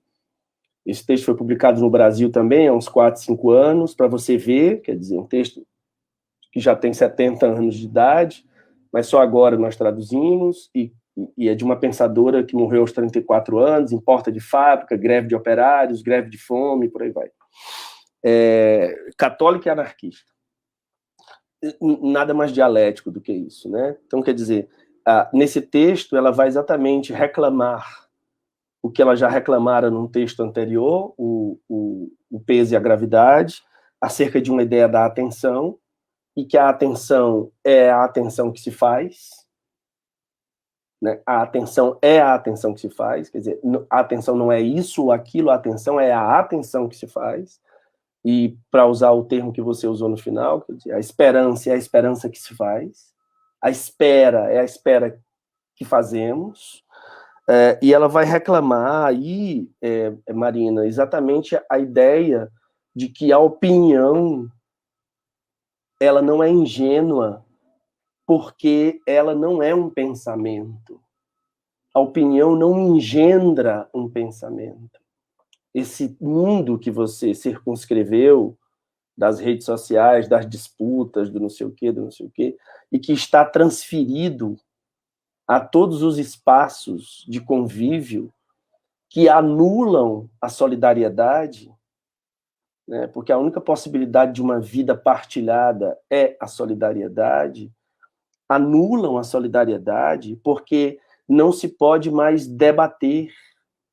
Ou você faz uma conformação monolítica da pedra, né? Todos pensam monoliticamente a mesma coisa, ou você é excluído, né? Porque você é um tom de diferimento, um tom a mais, um tom a menos, um vocabulário que se altera, né? Então ela vai dizer isso. Ela diz, o que difere, o que altera no mundo você ser contra ou a favor a algo? Você ser contra ou a favor a alguma coisa. O que isso altera? Ela diz nada. A questão é o pensamento que se engendra antes da opinião, ou depois da opinião. A opinião não formula nada. E me parece que nós caímos na cilada capitalista, frágil do pensamento, em que tanto que criamos o termo do diverso. a ideia de uma diversidade. O diverso ainda não é uma diferença. Etimologicamente, o diverso ainda não é uma diferença. Isso está em Derrida. O diverso ainda não é um diferimento. Percebe? Então, por que nós atribuímos a ideia de diversidade? Porque nos conformamos antes da tensão que uma diferença pode produzir. É por isso que o Pasolini também dizia que não há tolerância real. Porque ao tolerar alguém, nós estamos antecipadamente o condenando. Ah, eu tolero a Marina. Ou seja, ela já está condenada, mas eu a tolero. Né? Então, quer dizer, o Pasolini diz, no mundo da mutação antropológica capitalista, não há tolerância real. Toda tolerância é falsa. Porque ela é antecipadamente uma condenação. Então, me parece que a questão, Marina, é a alteração do vocabulário. Ou alteramos o vocabulário, ou não alteraremos nada. Ou não moveremos nada. Nem aquela sugestão do Deleuze, que o Ricardo deve conhecer bem, porque o Deleuze, me parece, retirou do Foucault, que é não construiremos um desvio de um palmo para lado nenhum. É importante desviar um palmo que seja para algum lado. Então, essa me parece a questão. E para encerrar, que tem essa coisa da tarefa política do professor, que também é que o Ricardo se referiu, é muito complicada hoje a tarefa política do professor. Porque o pensamento, se ele é aventuroso, ele é tenso. Esse espaço de aventura, que é a aula, na dimensão dessa tensão, né, eu digo isso porque sou professor desde os 18, estou com 50. Então, eu sou professor há 32 anos. Dei aula de jardim 1 ao doutorado. Então, quer dizer, essa liberdade do pensamento aventuroso na sala de aula, hoje ela ganhou uma dimensão policialesca, vigilante, censurada. Então, é complicado, você percebe? Eu me lembro de aluno na graduação, tinha um professor de Nietzsche, na filosofia, que nós começávamos o semestre com 50 alunos, terminávamos com 12. E nenhum dos outros 38 que trancaram a disciplina iam reclamar desse professor em lugar nenhum. Trancavam a disciplina porque não suportavam o peso da leitura, ou o peso da fala, do discurso, do debate que aquele professor sugerisse. Você percebe? E ele sempre terminava dizendo, estamos aqui 10 heróis. Né? Então, quer dizer, mas esse foi o professor que mais me ensinou na minha graduação. Esse, o insuportável. Né? O insuportável. Eu nunca abandonei uma disciplina dele, um curso dele. Muito pelo contrário, eu corria atrás dos cursos dele. Dava curso eletivo, eu fazia, obrigatório eu fazia, curso não sei aonde eu fazia, entendeu? Porque era ali que estava a aventura do pensamento. Eu não tinha essa clareza, mas eu tinha esse delírio, né, esse desejo. E hoje eu acho a tarefa do professor dificílima, complicadíssima, vigiadíssima, policialesca. É terrível. Né? E eu não sei como lhe dizer, o que fazer. A única coisa que eu penso como sugestão e projeção de esperança, numa zona de espera do corpo, é a necessidade que temos de alterar o vocabulário. Não nos conformar no vocabulário que nos é imposto. Sofisticar o vocabulário até o limite dele mesmo. Obrigado, viu, Marina? Gente, eu vou ler aqui uma pergunta que chegou pelos comentários do Facebook. Pergunta da Amanda Vilela. Ela pergunta como a dimensão pânica, que o professor Manuel mencionou na apresentação, pode ser articulada com o que vivemos no Brasil de agora. Sim. Também tem a pergunta da professora Regina Abreu. Não sei se a gente já junta, vocês fazem uma resposta para as duas perguntas, pode ser? Bom, rapper Emicida conclama a periferia de São Paulo a tecer laços de solidariedade entre si. Tudo que nós tem é nós, canta ele. Vocês imaginaram um diálogo de Benjamin com Emicida nos termos da memória social? Eu começo, Ricardo, desta vez? Tá bom. Então eu vou tentar ser breve. A Amanda, o nome dela é Bruna. Amanda Vilela. Amanda Vilela, sim. Ela pergunta acerca da dimensão pânica, né?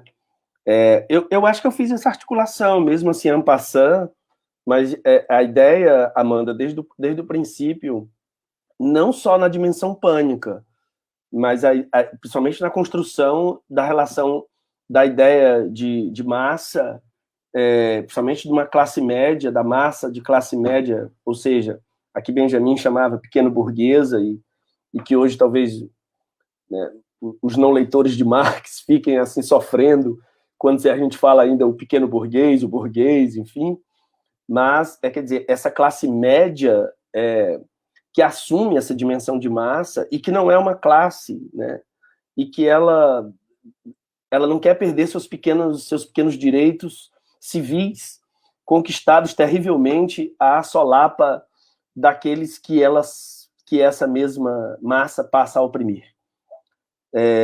Então, me parece que a dimensão pânica sugerida pelo Benjamin nessa nota, e que Le Bon denominava prestígio, tem a ver exatamente com quando essa multidão ganha prestígio. Aconteceu, isso é o fenômeno que aconteceu nas eleições de 2018. Quer dizer, essa massa, ela sai da dimensão pânica para uma dimensão de prestígio, e ela não quer perder esse prestígio, a custo nenhum. Por isso que a gente vê diariamente, na placidez do jornalismo, notícias e mais notícias, as mais terríveis possíveis, e nada acontece. Como dizem os portugueses, né, Bruna? E não se vai a lado nenhum, né, com isto. Quer dizer, nada muda, nada se altera, porque a placidez jornalística não resolve o nosso apontamento, né? Porque há uma conformação dessa classe média com esse prestígio. A pergunta da professora Regina, acho que eu posso deixar para o Ricardo, e depois, se for o caso, eu comento, para eu não ficar falando o tempo todo. Aí eu volto, tá? Mas o Ricardo pode, obviamente, claro, comentar o que ele quiser. Mas eu posso dizer depois do Emicida. Só deixa eu falar uma coisinha. Eu li esse livro do Le Bon quando eu estava fazendo o meu pós-doutorado, que foi na Memória Social, né, com a Jo. E eu me lembro que uma coisa que ficou muito marcante, eu não me lembro se era do Le Bon ou do Freud, porque o Freud tem um texto chamado Psicologia das Massas. Análise do eu, né, Ricardo? A Psicologia das Massas, 1921, salvo engano. Né? Tem aí 30 anos. Aonde ele fala que o pânico é um sentimento tão terrível, mas tão terrível, ele advém justamente quando certezas são desconstruídas, tá? Quando o mundo que a gente vivia passa a não existir. E ele é um sentimento tão terrível, mas tão terrível, que ele é capaz de fazer com que a gente passe a adorar qualquer tirano de plantão. Eu ia falar qualquer tirano de Platão, ia ser uma tufalha, né? Mas também vale, né? Porque foi um tirano. Daí, Ricardo, só para complementar isso mesmo, daí que ele fala em entusiasmo, o Benjamin fala que essa dimensão pânica produz um entusiasmo bélico. Bélico? É isso? Exato. É isso, ele está na base do fascismo, ele está na base das coisas mais horríveis que são observadas. A pergunta do Emicida, qual foi? Eu não conheço ele. Eu vou só repetir. O rapper Emicida conclama a periferia de São Paulo a tecer laços de solidariedade entre si. Ele canta, né, que tudo que nós tem é nós, né? A professora pergunta, a professora Regina Abreu pergunta como poderíamos imaginar um diálogo entre Benjamin com o Emicida a partir dessa fala, nos termos da memória social. Eu não conheço o Emicida. Quem trabalha a articulação do Emicida com a memória social é a Joyce. Eu acho que ela deve estar assistindo a gente. Ela era orientanda da Leila e agora passou para a Glenda. Né? Eu não conheço o Emicida. Essa frase me pareceu interessante, né? No sentido de que essa solidariedade talvez, que é o que também não está acontecendo, porque a gente estava conversando ontem que em plena pandemia a mureta está cheia de segunda a segunda, né? Os bares estão lotados. Eu acho que, de repente, essa dimensão pode ser o que esteja faltando para a gente, de repente, frente a essa coisa horrível que a gente está vivendo, ser ultrapassada. Mas não me parece interessante. É um laço social pela solidariedade, né? Para fazer frente a tudo isso que a gente está vivendo, tanto a dimensão política quanto a dimensão de saúde, mas não conheço o Emicida. De repente, se a Joyce puder comentar no Facebook, nos comentários, eu não sei nem se ela está aí. Eu acho que pode ser uma coisa interessante. Tem um ponto aí, eu também, assim como o Ricardo, eu não conheço o Emicida. Conheço o Emicida. Assim, sei quem é o Emicida, né? Conheço o Emicida, né? Mas eu também não acompanho uma motocicleta. Eu não acompanho o trabalho do Emicida, o pensamento do Emicida, as articulações do Emicida. Eu sei que ele participa de um programa com 3 outros rapazes às segundas-feiras. Eu tentei assistir um dia, foi muito desagradável a experiência, enfim, é porque eu também não gosto de televisão, mas por aí vai. Mas tem um ponto aí que eu não sei se eu não vou comentar o Emicida, mas tem uma questão aí que eu acho nessa frase, né? Tudo que nós tem é nós, é essa frase, né? Eu acho horrível dizer eu acho, mas enfim, eu imagino que perde-se de vista, no tudo que nós tem a nós, a dimensão não aparentada. O projeto pensado politicamente por Walter Benjamin, a partir das leituras que faz de Kafka, e de um texto do Kafka, que está no espólio, não está em livro nenhum, chamado Comunidade, tem a ver exatamente com a ideia do não aparentado. Isso é que projeta depois a ideia da diferença, do diferimento, que não é a diversidade. A diversidade estaria bem antes dessa diferença. A diversidade não é tão tensa quanto a diferença. Se tudo que nós tem é nós, eu estou falando com ignorância, tá? do Emicida. Se tudo que nós tem é nós, me parece conclamar ao aparentado. E você ficar entre os aparentados é conformador. É muito conformador. É muito simples ficar entre os aparentados, conversar com os aparentados, conviver com os aparentados. É muito simples. A questão, me parece, está exatamente quando o amigo, isso está no ensaio do George Agamben, depois o Sloterdijk recupera, quando o amigo é o não aparentado. É aquilo que não tem nada a ver com aquilo que imagino ou penso. Aí é que está o processo do diferimento e da solidariedade, né? Então, acho que aí tem um rasgo muito interessante para a gente imaginar, né, essa perspectiva, porque essa é a perspectiva do Walter Benjamin, né? O tempo inteiro. É como ler o comum na tensão do não aparentado. Porque senão a gente volta à lógica que conforma, né? Se tudo que nós temos é tudo que... E vou dar um exemplo. O exemplo que eu trouxe do Borges, do poema do Borges, talvez responda melhor ainda essa questão. Porque o poema do Borges, que eu citei alguns versos, ele coloca 2 soldados durante a Guerra das Malvinas. O poema é de 82, foi publicado no La Nation. Javier, não sei se ainda está por aí, mas Javier talvez lembre, esse poema foi publicado no La Nation em 82, e depois saiu no livro de 85 do Borges, El Hacedor, que eu acho que é o último livro de poemas do Borges. Ele coloca um soldado inglês e um soldado argentino frente a frente, num campo de neve, durante a Guerra das Malvinas. E o soldado inglês lembra diante de seu inimigo que estudou espanhol para ler Cervantes. E o soldado argentino lembra que estudou inglês para ler Conrad. Os seus autores favoritos pertenciam a outras línguas e exatamente ao país do inimigo, né? E aí é que o Borges diz, estamos numa época estranha, um tempo em que não podemos entender. E aí ele diz, esses dois poderiam ter sido amigos, mas estão agora frente a frente num campo de neve e eles só têm uma opção, matar um ao outro, para que possa sobreviver. Então, esse diferimento radical é que, me parece, estabelece a ideia daquilo que o Benjamin chamava de a utopia irremediável, que tem a ver exatamente com a questão da solidariedade ao não aparentado, né? Me parece essa questão.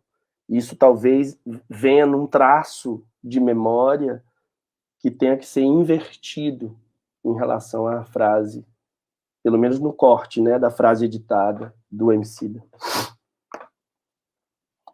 Acho que tem uma pergunta aqui que a gente pode colocar da professora Glenda, né, que talvez puxe um pouco essa questão dessa pergunta do Emicida, né, para uma via.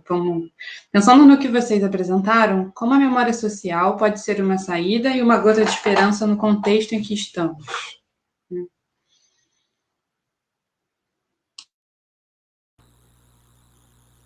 Eu acho que a questão é essa. Eu acho que todos nós estamos trabalhando para isso, cada um à sua maneira. Eu acredito que essa nova... Sei lá, eu acho que muita gente torce o nariz para esse novo modo de dar aula, e eu tenho uma postura mais baudelairiana.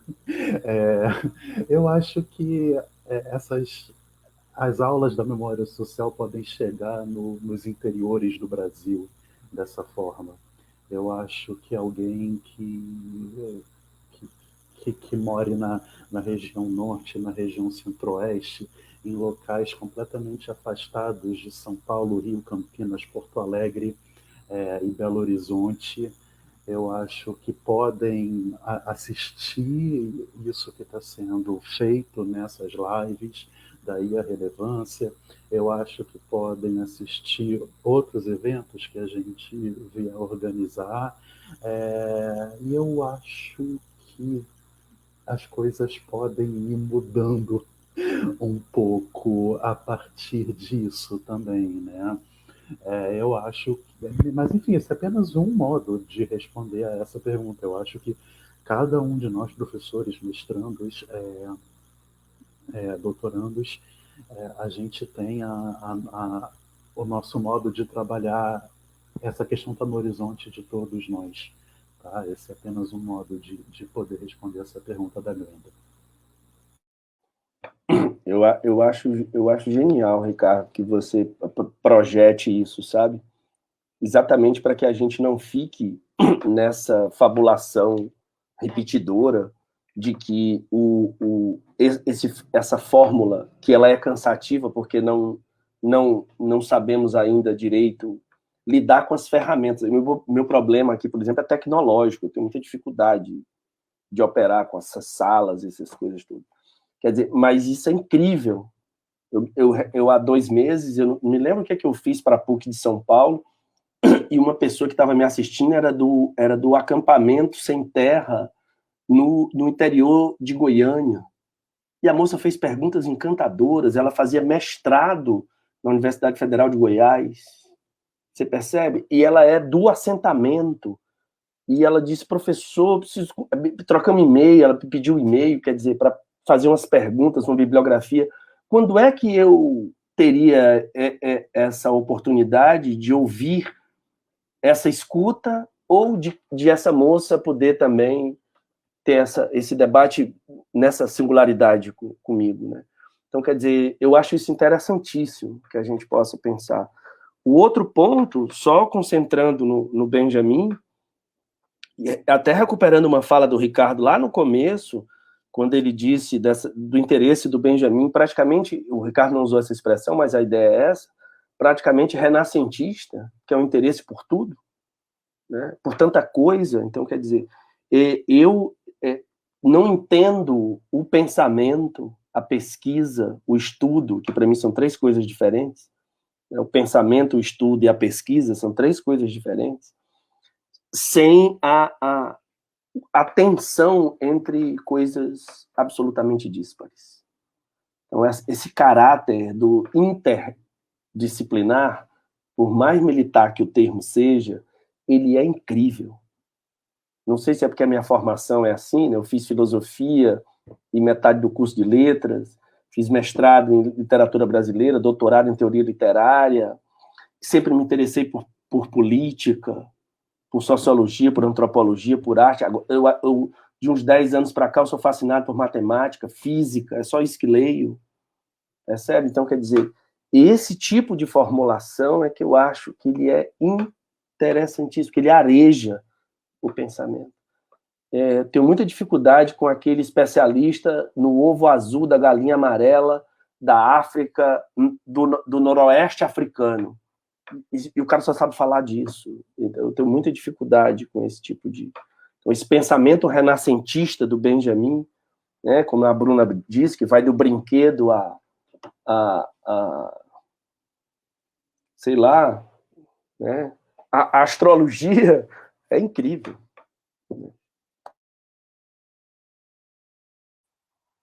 Bom, a gente vai ler aqui mais algumas perguntas. Eu estou aqui com a pergunta do Pablo Kashner. Ele pergunta: a fotografia tem o conceito de momentum, que seria como a fração de segundo exata para a captação da foto. Isso dialoga com a visão de transitoriedade em Benjamin Freud, se referindo à apresentação do Ricardo?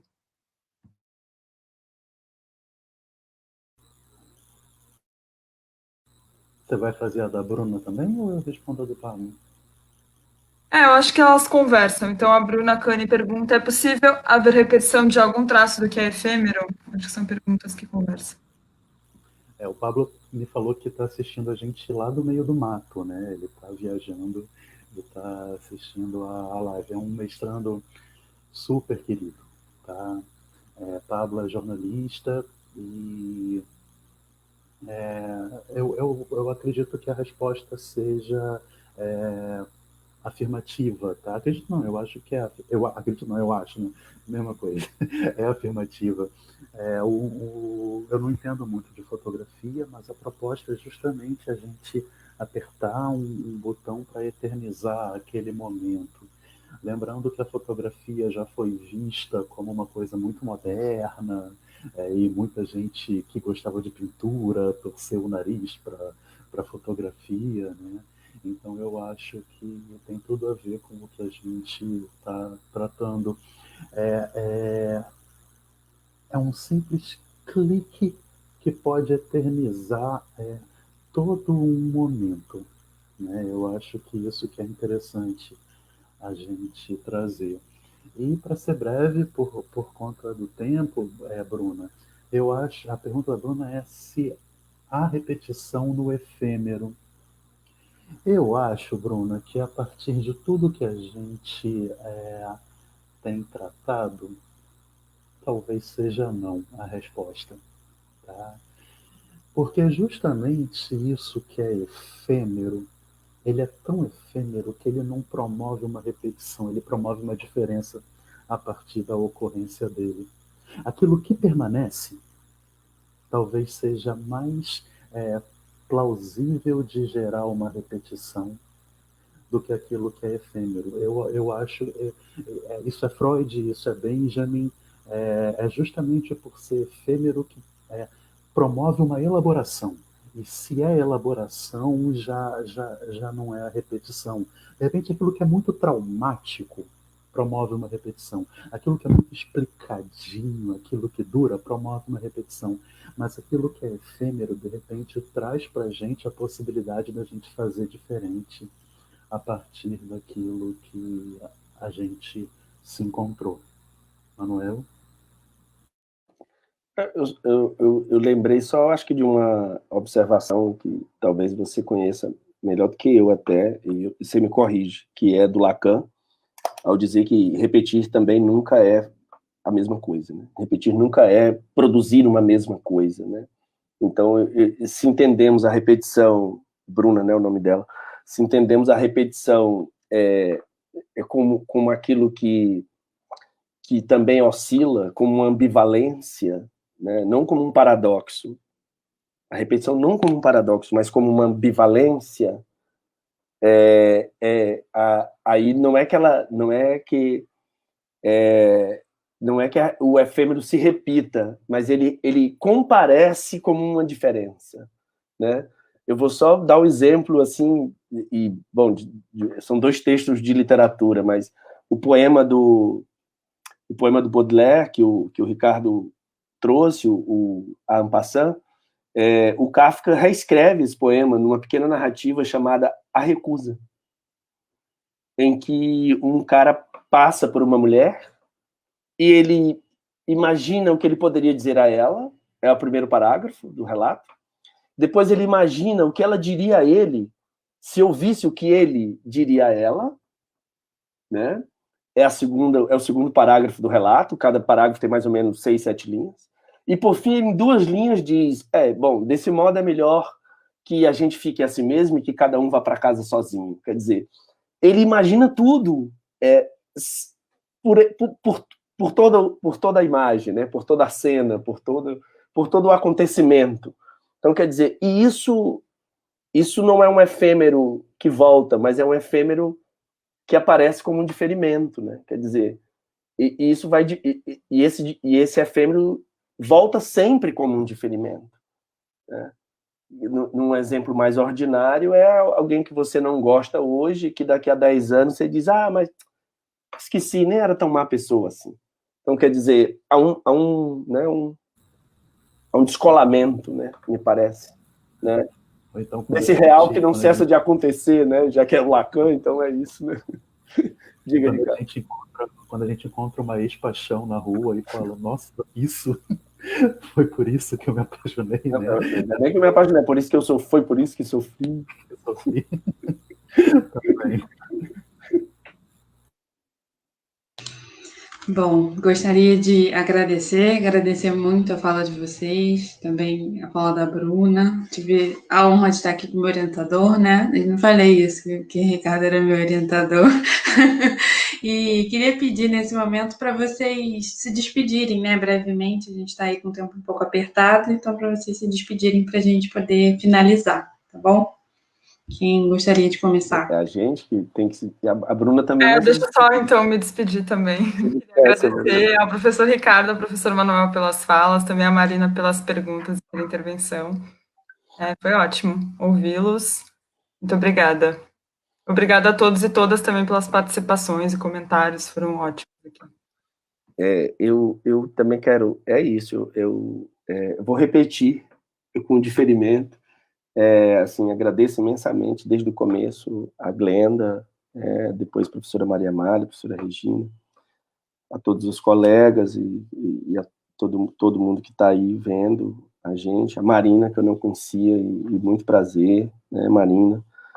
Acho que você tem um ótimo orientador e você tem uma ótima orientanda, viu, Ricardo?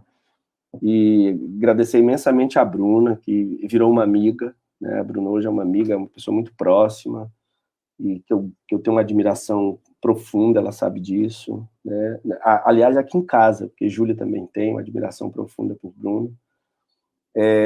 E agradecer essa conversa que foi ótima com o Ricardo, assim, acho que a gente nunca conversou tanto, né, Ricardo? Nós dois. E eu achei maravilhoso, porque dá né, é muito bom ouvir, né? Esse lugar de escuta. Eu digo sempre aos meus alunos, assim, como eu gosto de ser aluno. Se eu pudesse, eu passava a vida sendo aluno, né? Porque é muito bom você ouvir, você remover aquilo que você imagina que está muito convicto, né? E você escutando uma outra pessoa dizer de outro modo, dizer outra coisa sobre algo que você imagina que você está tão convicto, é muito incrível sempre, assim. Então, muito obrigado. Eu acho que hoje o programa de memória social, eu disse a Diana ontem, falando com a Diana pelo telefone, que assim, como o programa tem se tornado, assim, no passado, aos poucos, um lugar que vai se arejando, vai ficando ventilado, e a gente vai se sentindo acolhido, né? Eu cheguei em 2013, mas agora eu me sinto assim, chegando, né? Pousando, né? Vendo minhas ex-orientandas já ir por aí fazendo coisas, enfim, tá? Então, muito obrigado, gente. Fico muito feliz. Eu também queria agradecer a Glenda, a Marina, a Bruna, a João, que está aqui também, o Jonathan, a outra Bruna, Amanda, todo mundo que está fazendo parte dessa equipe, tá? Que está dando é, essa cara nova para o programa social. Ó, a Camila também está falando aqui. A Maria Amália, que está orquestrando. Eu acho que esse termo que o Manuel usou, ventilação, eu acho que representa bem o que esse momento que a gente está vivendo. Eu também estou me sentindo mais acolhido. Sempre quis muito conversar com o Manuel, sempre quis muito fazer alguma coisa junto dele, né? E eu acho que essa oportunidade que a gente está tendo foi ótima. Espero que isso se encaminhe para novas produções em conjunto, né? Mas sempre fui muito curioso por assistir você dando aula, dando uma palestra, né? Eu sempre olhando de longe a sua relação com os seus orientandos, eu sempre achei muito bonita, muito próxima, né? Assim como eu tenho com as minhas também. Marina, eu conheci no primeiro dia de aula dela numa faculdade de psicologia. E, enfim, agradecer para todo mundo, tá? Isso, foi ótimo. Estou realizadíssimo.